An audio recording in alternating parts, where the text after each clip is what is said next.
Yeah, that's better. You can get it.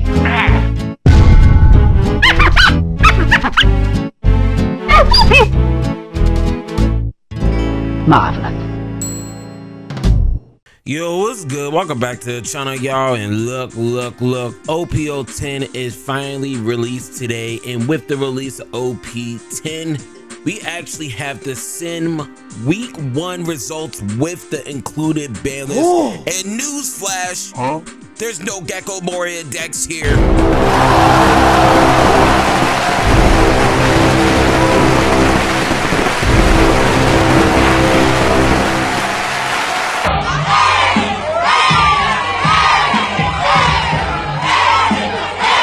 Tonight, we're getting fucked up. Yes, I know, everybody's balloons, the confetti's coming down, balloons are in the air, and your fucking bras or panties are nowhere to be found. I know, the streets are loving it. There is no Gecko Moria deck in the top 10 best decks for our OP Sim data so far after week 1. Look, I've done enough talking. Let's just go ahead and get straight into our top 10. But look, before we start, tell me below, what do you think the #1 best deck is right now? Pause the video, let me know below what you guys think will be the #1 deck for week 1 for the OP10 meta on the Sim post Banlist. Let's go ahead and get straight into this, gang. Let's get it. So welcome back. We are back, and it's time to see what this meta is really going to be shaking up to look like. I'm gonna be real, before we start, I actually never seen what a meta looked like without black being dominated. I came in OP06, and ever since then, that's all I know is black decks being the best. So since black's out of the meta, let's go ahead and see what the 10th best deck is of week 1 on the Sim. The 10th best deck is actually Lim. His stocks has pretty much gone up. It did get some support in OP10. If you guys don't know what this leader does, pretty much everything comes in rested, but a lot of the characters tie into this resting capabilities. And the real big gist of this deck is really just to set up your board, get your multiple characters on the board, and then really ending off the games with the Zoro. Worst case scenario, if you guys cannot find this Zoro's literally your in-game clear. This is what you're really ramping up to. You really just go out to the Doflamingo, lock things down, and then the following turn after you clean up the board, we have the Rono Zoro to really clean up. Let's just keep on going. We have the big boss monster. He's only running 1 IDO. If you guys never even seen this card, let's go ahead and read it. On play, if your leader has the Odyssey type, set up to 3 of your Don is active, so recycles 3 Don, which is crazy. And then also, opponent attack once per turn, you may rest 1 of your Don up to 1 of your leader characters gains power 2000 for this battle.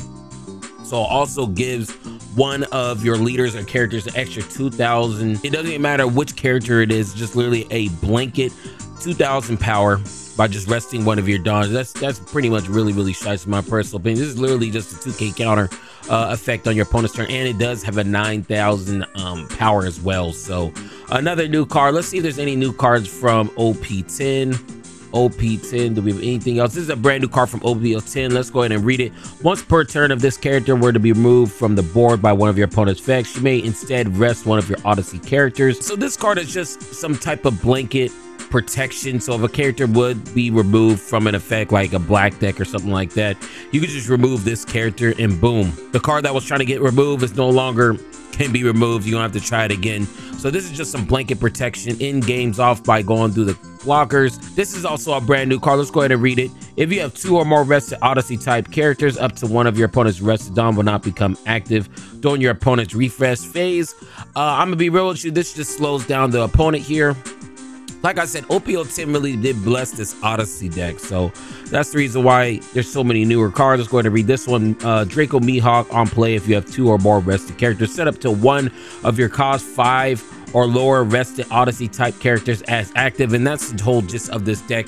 Everything comes in rested, but you have a lot of effects such as this Mihawk that restands a lot of the characters. And that's pretty much the gist of this deck. I mean, once you usually get like 2 or 3 characters on the board, usually you can really just start spinning, especially if you have something like this on the board with the limb. If you have 3 or more rested characters in play, set this character's active. When you really just read the limb effect, it does look trash, but with all the supporting cards in this deck, and also mainly this Dofi is one of the main card staples of the deck. Let's go ahead and read it.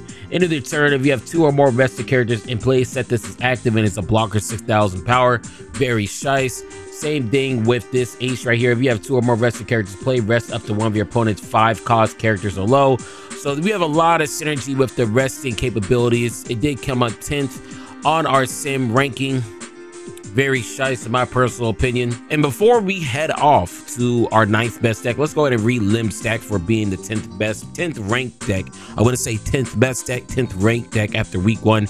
It's played 1,781 matches, 888 wins with 893 losses. Rating sitting at a 7.81 with a 49.86 win percentage. So it's almost at that 50% threshold. It is the 10th best deck. But hey, for all our Limb fans, go ahead and rejoice. Since Black's not here, you get to be able to spin the block and fuck everybody's bitch. Fact, not opinion.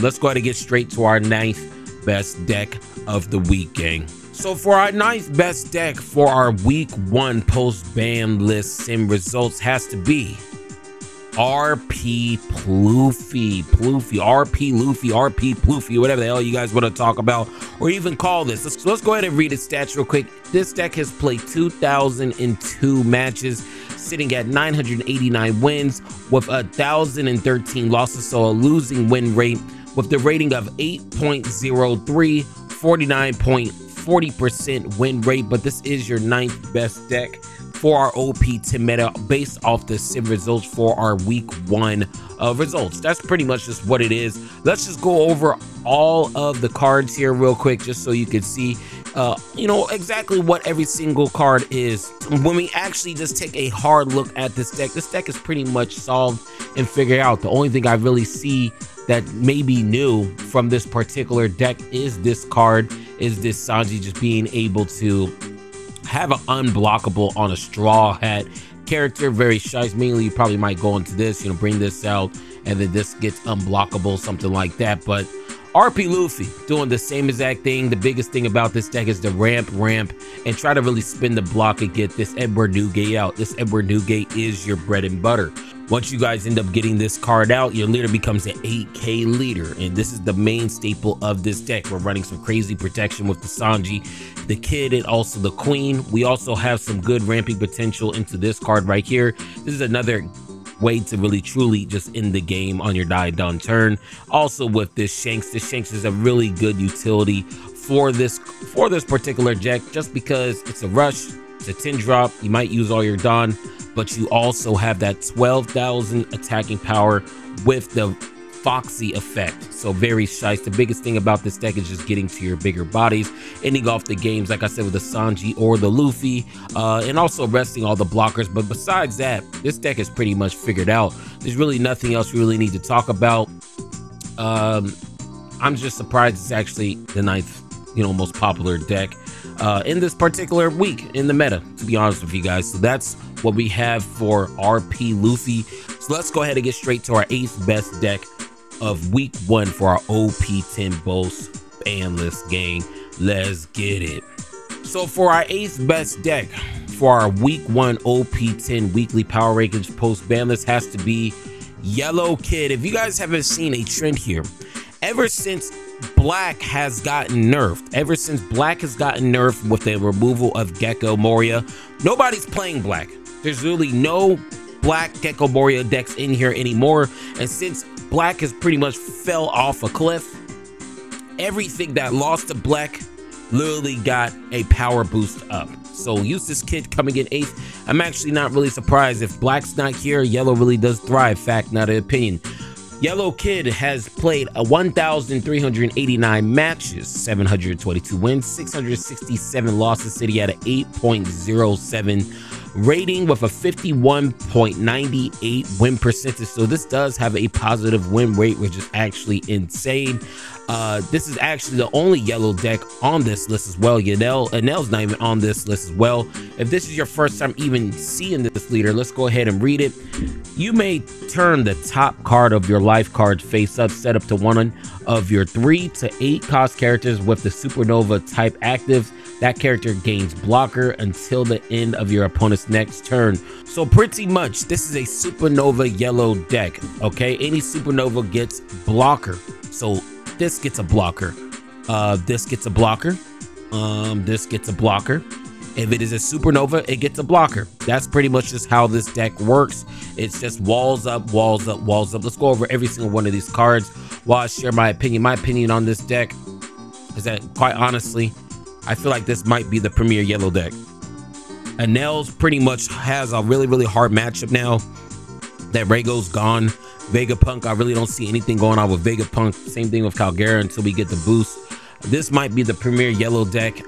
Some certain cards that this particular deck uses, Shirahoshi, just being able to have a blanket blocker on your 2-down turn, very shice. Cleaning up games with the Portuguese Ace. This is some steady board removal with this Nami. So let's go over these supernova cards, because this is pretty much the bread and butter of the deck. One of them is this Basil Hawkins. On KO, tries up to 1 card from the top of your opponent's life card, so pretty much rips a card. A lot of times what this deck is going to do is that they're going to use this effect to give this blocker, so when it blocks out, it blocks the attack and also rips one of your life. That's usually the combo that this deck tries to go in for, and that's the reason why they're running 4. You're also burning a life with this Eustace Captain Kid, the 8-drop. Let's go ahead and read it. On play, you may rest this character, trash up to 1 card from the top of your opponent's life.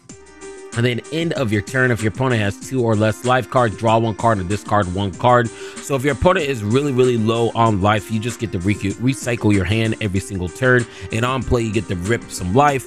You are also running this Trafalgar D Law.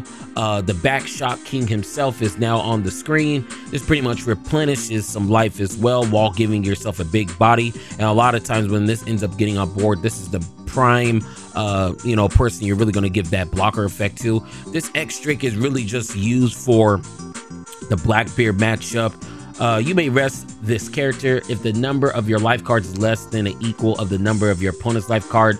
Rest up to one of your opponent's characters with a cost 4 or less. So he's opting out to go out with this particular card because this is a supernova as well. So that's the reason why they're running 4 of this. This is just some type of pressure, just add a trigger, and also just even when you summon it, because it does have the rush. And then on top of that, you guys are wondering how come they're running this card. They're running this card because once you play this card, you really give this blocker at an 8,000 power. It's very shy, it's really hard to get over. And yeah, that's pretty much the gist of this deck. You're running the Nico Robin for some more life burn. This whole entire deck, if you haven't been able to tell, is block up and life burn, and then you're really going to be closing out the game with this ace. This is pretty much how this deck works. I feel like this is going to be the premier yellow deck moving forward. I feel like a lot of the other yellow decks are, they might be decent, but they just, hurting Rhaego really hurt a lot of the decks out there that are yellow. So if you guys are a yellow fan, this might be the premier yellow deck going into our OP10 format. Fact, not an opinion. So with that being said, let's go ahead and get straight to our 7 best deck, gang. So for our 7 best deck for our OP10 weekly power ranking for week 1 post Banlist has to be Dofi. Dofi, when you just take a look at Dofi, they're more so going for a control board type of deck now. And the biggest thing that I've noticed is that nothing has actually changed in this deck, as you guys could see. The only thing they did was just go up with their ratios with the Jozu. They're now running 4 Jozu. They're also now running 4 Red Rock and 2 Gravity Blades. That's literally it. Everything else is pretty much the same in my personal opinion. I don't see any changes at all with this deck. This is pretty much the only changes they have. You got the 4, you got the 2, 4, and I'm not sure if this is was always ran at 4, but I'm pretty sure this was always ran at 4. So the only thing that's really changed is adding, some of these cards, some of these, and that's really about it. This deck is pretty much the same. It came in 7th. Let's go ahead and read its stat, because that's all I'm talking about for Blue Doflamingo. It's played 1,069 matches with 582 wins, 487 losses, sitting at an 8.27 rating with a 54.44% win rate. I'm gonna be real, out of everybody else on this you know, on this whole entire meta breakdown for our top 10 for week 1. This particular deck has the lowest play games out of any other deck that we're going to be featuring in today's video. So Blue Doflamingo, I'm not sure if it's this high just because of you know, the win to ratio. I don't know what the case may is, but me personally, I think Dovi's a B tier deck, to be honest with you. I do not think it's an A or S tier deck. This is a B tier deck. I just think the only reason why it's this high up is just because barely anybody's playing it, in my personal opinion. So those are my thoughts on Blue Doflamingo. Let's go ahead and get straight to our 6th best deck of our first week for the OP10 weekly power rankings, gang. So our 6th best deck of our week 1 OP10 weekly power rankings post Banlist has to be Smoker. I'm gonna be real with you, there's a skill gap on this deck. I'm not even really gonna talk too much about it, okay? But just seeing how some people are playing with this deck and seeing what the East did to win their nationals over there, there's a huge skill ceiling on this deck. I feel like played correctly, this is the 2nd best deck of the format. Fact, not opinion. Maybe people just haven't figured out how to really play it just like the East yet, which we could be here all year for that to happen. In the East, this is the 3rd best deck. So with that said, since we don't have Blue Purple Luffy or GP Luffy, this is almost considered probably the best deck or 2nd best deck behind Black Bear, in my personal opinion. But in this particular weekly power ranking, it did come up 6th. Let's go ahead and read its results here real quick. It's played 2,709 matches, 1,353 wins, 1,356 losses, sitting at an 8.27 rating with a losing win percentage at 49.94 win percentage. If you guys don't know what this deck does, let's go ahead and read it. Upon its turn, your character with the Navy or Punk Hazard trait gain a plus 1,000 power. So everything that is a Punk Hazard or Navy, such as these two, I mean, it's no longer a 7, it's an 8. This is a 5. So all these type of cards are raised up in power. And let's go and look at the main gist of this particular deck. Activate main once per turn. If you have a character with 7,000 power or more, set 2 Don is active. Just looking at this deck, I'm already not liking how this deck list is looking. It's not surprising the Sim usually don't be having the best list compared to the East. If you guys do want to see what the East #1, especially that national championship list looks like, so go ahead and look at all my deck list videos from OP10. But this list is not running 8 cost kid, which is very questionable. I feel like the 8 cost kid is definitely one of those cards you definitely want to be running. Outside of that, we are running the Rush Luffy, we are running the Blocker 2020 Chopper, the brand new Gum Gum Mole Gun out of the brand new structure deck. We are running the Rad Beam just for some easy counters. This is your heart and soul of your deck. You guys always want to try to have this on the field with this, because if something was to get removed, such as this right here, this would protect it. Fact, not an opinion. And it's not just this, it's anything that is green. So anything that is green, this does protect it. So you guys always want to try to put this on the board sooner rather than later. This is your heart and soul of the deck. The biggest thing about this deck is getting this card out so you can recycle some Don back every single turn. You tie this in with this ability with the leader, you're getting like 3 Don back every single turn. Very shicey. So if you are playing this deck, always this is your go-to card. You always want to go into it, and then if you're playing against it, you will always want to remove these 2 cards. Facts.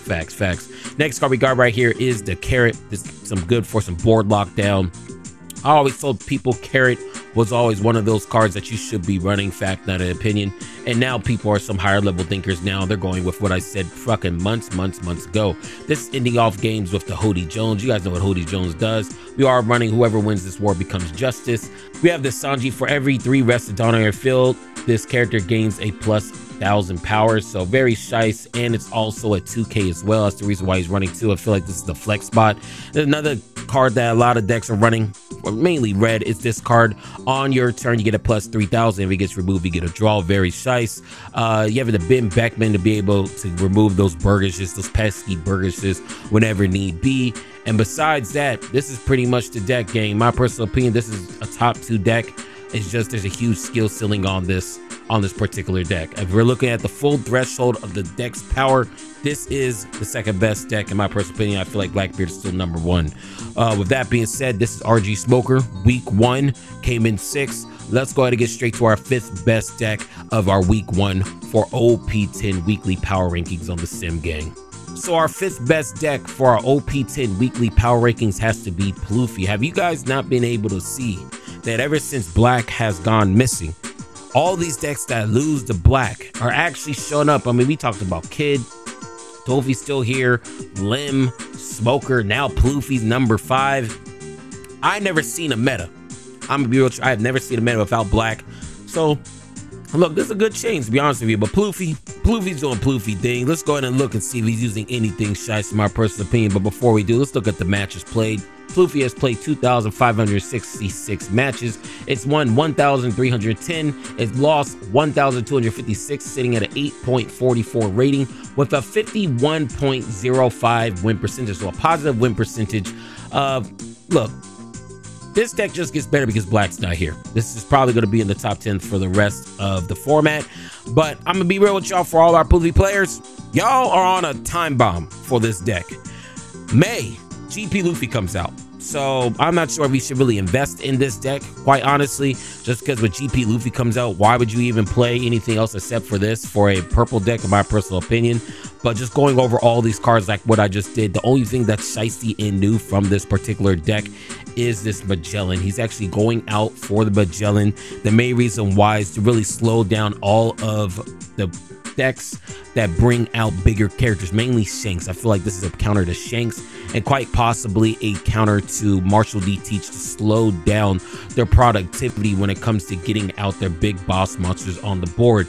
If you could stack 2 Magellans on the board, a lot of these decks such as Shanks and Blackbeard really gonna have a hard time because they can never really reach their 10 Dawn turn, and they really thrive on getting to a higher Dawn turns, you get what I'm saying? But besides that, everything else looks pretty much the same. Big Mom for some life apprentice to abuse the leader, ending off games with the Sanji and the Usopp right here, having some more rushing capabilities with this Luffy. I mean, and then also having the bread and butter combo with the Luffy Taro into the Sangero. I'm gonna be real with you, this card right here is the staple and glue of this particular deck. If you guys do not remove this card and it's on the board for like 2 or 3 turns, more likely you will be losing. This is the heart and soul of the deck.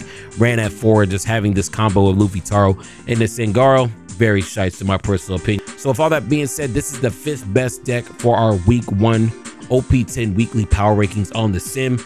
Let's go ahead and get straight to our 4th best deck of the format so far, gang. So the 4th best deck of the format has to be Blackbeard. I'm actually surprised Blackbeard's right here, but am I really? Not really. This is one of the hardest out of all the decks I've seen so far. The 2 hardest decks in this list has to be RG Smoker and Teach, and Teach is sitting at 4.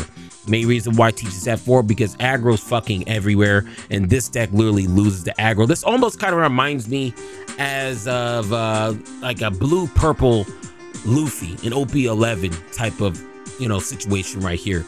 This is the best deck, but if there's a whole bunch of aggro everywhere, it's just going to have lower placement. But this is, in my opinion, the #1 deck of the format, and RG Smoker is number 2. But since there is so much aggro, this is the only reason why it's number 4 after week 1. But I feel like as time goes on, this will be the best deck. It was the 2nd best deck before the Banlist OP10 in the East.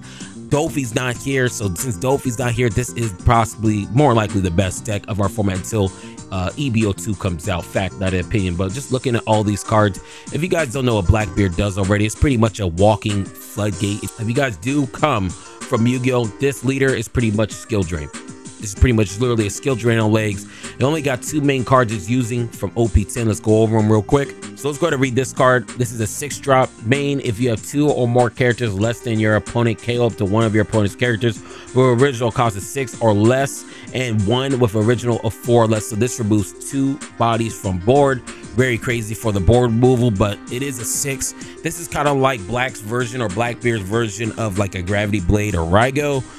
So this is another one of the new cards, and outside of that, the only new card that you guys probably going to be talking about or even running is this card. This Kuzan turns this deck into a tier 1, the best deck in the format. Fact, not opinion. I don't care what anybody else says. I don't care when it comes to stats. Based off the East results, we can't take real results from the West. After our world showing, we ain't taking no results from them. The East has proved to you guys that this is the best deck of the format. It all depends on how much red is here. If there's a lot of red here, this deck drops down. But if there's not a lot of red, this becomes the best deck in the format is because of this card. Let's go ahead and take a little glimpse and see what it does. This character cannot be removed by the field by opponent's effects, so nothing. So this thing just stays on the board. The only way to truly get rid of this is if you attack into this active character, and that's about it. Activate main, you may trash this character, draw 1 card, then play up to 1 Blackbeard type character card with a cost 5 or less, then Kuzan from your trash. So pretty much this card gives you a free body from the trash, mainly probably your Burgess or your Lafettes, and then on top of that it gives you an extra card for your leader ability. So that's why this deck as a whole is very shice in my personal opinion. This is the best deck in OP10 in my personal opinion, based off the East and seeing how the East plays. And with that, all that being said, Blackbeard came here to fuck yo bitch. Let's go ahead and read his stats here real quick. This deck has played 6,404 games with 3,228 wins, with 3,176 losses, sitting at an 8.57 rating, 50.41 win percentage. So this is sitting at 4th, but the only reason why it's sitting at 4th is because we do have some more red decks ahead of this. Like I said earlier, this deck really just loses the aggro. So if there's a lot of red out here, it's just going to come down naturally. But we're just talking about this, the base power behind this deck. This is the highest skill ceiling and best deck of the format, fact, not an opinion. There's no doubt about it. It just all depends on if the counter deck gets shown up. Okay, so let's go ahead and get straight into our next deck for our OP10 weekly power ranking game. Let's get it. So for our third best deck of the format has to be Bonnie. Now I'm gonna be real with you. When it comes to Bonnie, I feel like this might just be the top of A. I feel like this probably might be the best A deck out there, right underneath S tier. The main problem with Bonnie that Bonnie always had was black. Once black came into the meta, this leader just got blown up. This thing loses the board removal. Okay, if you look at all their bodies, before we had Ice Sages and Gecko Moria getting rid, you're blowing up the Captain Kid and the Doflamingo. Since black is no longer here, this deck is skyrocketing. I feel like this is a top 3, maybe top 4 deck in my personal opinion. And yeah, before we continue, let's just go ahead and look at the stats. Bonnie, it's played 2,780 matches. It's won 1,433 times and lost 1,347 times, sitting at a 8.76 rating with a 51.55 win percentage. Like I said, Bonnie, even in OP11, Bonnie is still a top 10 deck. I feel like when it comes to green, Bonnie is literally 1 card away from being broken, in my personal opinion. This particular deck is 1 card away from being absolutely fucking nuts, fact, not opinion. Let's go over these cards just to see if anything is missed. But just looking at this deck as a whole, everything we're running in this card, or in this deck, I'm sorry, is from OP09 or lower, except for these 2 cards. We already went over these 2 cards. I feel like if you guys are playing green, these 2 are a staple in anything green, just because you get to ramp back some Dawn, and also this protects any green character. Since you are playing a green deck, I mean, it goes in tandem perfectly with this Bonnie. You're playing the useless Captain Kid because it locks down pretty much a ton of the meta. Since there's no black here, it's very hard to remove this card. People are even saying this card is now on ban watch. I mean, you guys just need to stop being a pussy. I mean, every week when something does well, y'all are talking about the next motherfucking ban. Why don't you just play the goddamn game? I mean, holy shit. People are already crying about, oh, well, since black's not here, you know, kid's gonna be a problem. Shut the fuck up. You sound like all these other glazing YouTubers glazing fucking block rotation. Shut the fuck up. Let Bonnie fucking play the game. Holy shit. I mean, can we at least get 1 or 2 weeks in the meta before y'all start crying and bitching about bans? Holy fuck. Stand up when you take a piss after a while. Doesn't it get old? Bitch. So yeah, those are my thoughts on Bonnie. Let me just look at everything again. Let's just go over all these cards one more time just for the people. Nothing has really changed. You have some blanket board removal with the Shanks, getting rid of anything that's rested, locking down your opponent with the bird cage, locking down people with the kid, cycling some Dom back with these 2 right here. Very crazy. Freezing characters on the board with this carrot and ending off games with this Hody Jones. Bonnie is definitely a top 10 deck. I feel like it's a top 4 deck in my personal opinion. It's coming in 3rd place. Congratulations to all the Bonnie players that stuck in there. You are now spinning the block. I hope you guys are happy. Let's go ahead and get straight to our second best deck of our OP10 weekly power rankings for week 1 post ban list, gang. So we're actually almost done here, gang. We are actually almost done. We are already on our second most popular winning deck for our week 1 OP10 weekly power rankings, and that second best deck has to be Shanks. Now, I know I have given Shanks a lot of bullshit. I'm just going off the stats. Before this ban list, Shanks was the worst competitive deck in the One Piece card game history for the world. This was proven by Gavin. You don't believe me? Go look at the video with Gavin breaking down the OP10 stats. This was the most losing deck in the world, but with the black hits and with Rhaego being gone and with Blackbeard being in the meta the way it is, red decks are now running supreme. Fact, not an opinion. This is now the second best deck of the format, and I honestly feel like this may be a S. No, I feel like this is going to be an A tier deck. People are going to say this is probably an S tier deck. S tier decks means you're building decks to beat Shanks. Now, let's be honest. Are you going to build your deck with this deck in the back of your mind saying, okay, I need to build a deck that's going to beat Shanks? You're probably not. And if you aren't building a deck to beat the S tier deck, it's not an S tier deck. It's probably top of A. So this is the deck I'm putting at the top of A, in my personal opinion. But it's still very, very good. Very shice, my personal opinion. It has played 6,673 games. It has won 3,482 matches and lost 3,191 losses with a 9.08 rating with a 52.18% win rate. This deck is very good. Is it S tier? I don't think so. Okay, you're not trying to build a deck like for Blackbeard. Like, okay, I have to have some tech cards in here to beat Blackbeard. If you aren't doing that with Shanks, it's not an S tier deck. That's just the truth of the matter is. Let's just go over every single card, see if they are running anything shice. It doesn't really seem like anything shice. He's still running the Silver's Rally for some board removal. If you guys have not seen Silver's Rally, it was cheap. I don't know if it's cheap now, but if it's not cheap, you googled. If it is like $20, pick it up. Ending off the games with Monkey D. Dragon, Beckman, Shanks. I mean, this deck is pretty much all solved out. If you guys have been playing this OP10, this deck is pretty much solved out. Only new cards is the Toady Chopper, is this ST21 Luffy, and it's really this card. It's called Divine Parcher. You may rest 5 downs, K up to one of your opponent's characters with 8,000 power or less, which is very crazy. Up to one of your leaders gain 3,000 power. So this is the only real new card. The only thing about this deck, as you guys can see, we tend to brick. We're running 4. You're running 4. You're running 7, you're running 10, you're running 13, 14 boss monsters. This is pretty much a red version of an L. This can be pretty much a brick fest.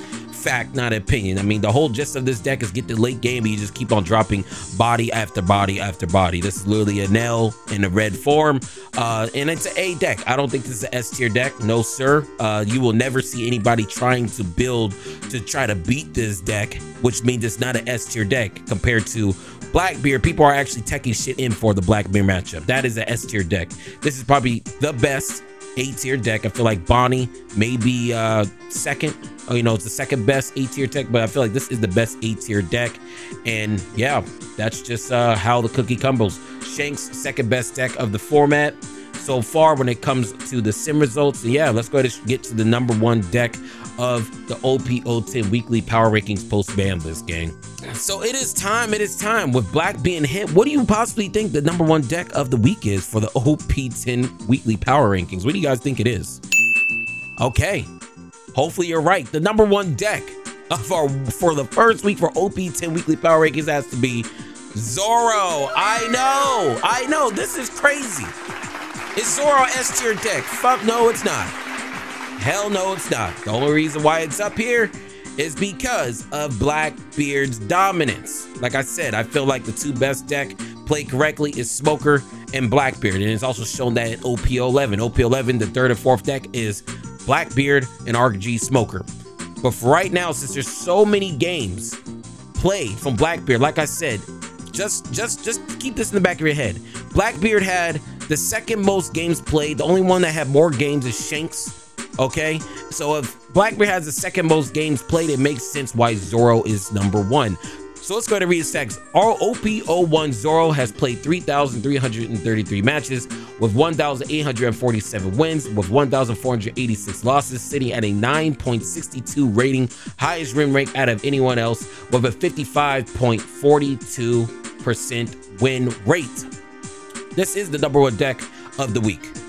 Is it the best deck with the highest skill ceiling? No, I feel like the best deck, like I said, is Blackbeard. But if Blackbeard is getting ran by all these red decks such as Shanks and Zoro, then Blackbeard stands no fucking chance. Absolutely stands no fucking chance at all. When we just take a look at this, this whole entire deck list, this is probably one of the most cookie cutter decks you could possibly use. They're really just abusing the animal package, cheating out animal characters with this right here. This is your staple and glue of the deck, is this 20 chopper, just being able to cheat out any animal type characters with 4,000 power onto the field. Mainly you're probably going to be cheating out this, or this. And then you guys also have the rushing capabilities with this Zoro right here, just bringing up a character's power by 3,000 power. Very crazy. Ending off games also with this Monkey D. Luffy, but the real way they really end off games is just flooding the board with characters. The main reason why this deck was nowhere to be found in OP7, OP8, and also OP9 is because Blue Doflamingo bounced back all these characters. Now Blue Doflamingo is literally almost to the point where it has the lowest games played, sitting at 1,000 games played, lowest out of any other decks. Zoro's going to be able to rise up. So am I mad Zoro is the #1 deck? No. Am I mad there's no black or yellow decks here? No. I'm actually happy. People used to have been saying, oh, you're mad about Gecko Moria. I'm like, no, you just on my fucking dick. That's just what it is. You're on my balls. If you actually knew me, you would know I truly don't give a fuck, because I'm still going to play my deck, #1. And #2, I like metas changing up. It seems like this is going to be a red-green dominated meta, which is insane. I love switching up the shit. I don't like my shit getting banned with block rotation, but that's for another video. That's for a whole nother video. And that's another thing I'm gonna tell you about your Zoro players. I know a lot of you Zoro players are really upset just for the simple fact that now you guys have an expiration date on your deck list. But I'm gonna be real with you. Hopefully either block rotation gets out of here, or they keep block rotation unlimited is going to be the best, pretty much the best way to play this game. I don't really see standard living. So if you guys are upset that Zoro's not going to be here because of the shady shit, Bandai is doing, don't worry about it. We're going to make it through these hard times. But as a whole, for our week 1 OP10 weekly power rankings report, Zoro is now the best deck of the week. Where we can really just say the best deck of our format right now. Is it the strongest? No, like I said earlier, Blackbeard's stronger, and also RG Smoker's stronger, and that's seen in OP11. But for right now, Zoro's #1. Hey, that's all I got. I hope you guys got your guesses right. But since black decks aren't here, we're actually seeing other decks be used, and that's what I love to see. Look, that's all I got. Tell me your thoughts below on these top 10 decks shown in this video. Is this what you expected? And should things be changed with these deck lists? Because some of these deck lists look pretty ass, in my personal opinion. Let me know below. That's all I got. But look, before I go, if you was feeling the vibes, make sure you like, comment, and subscribe. And go.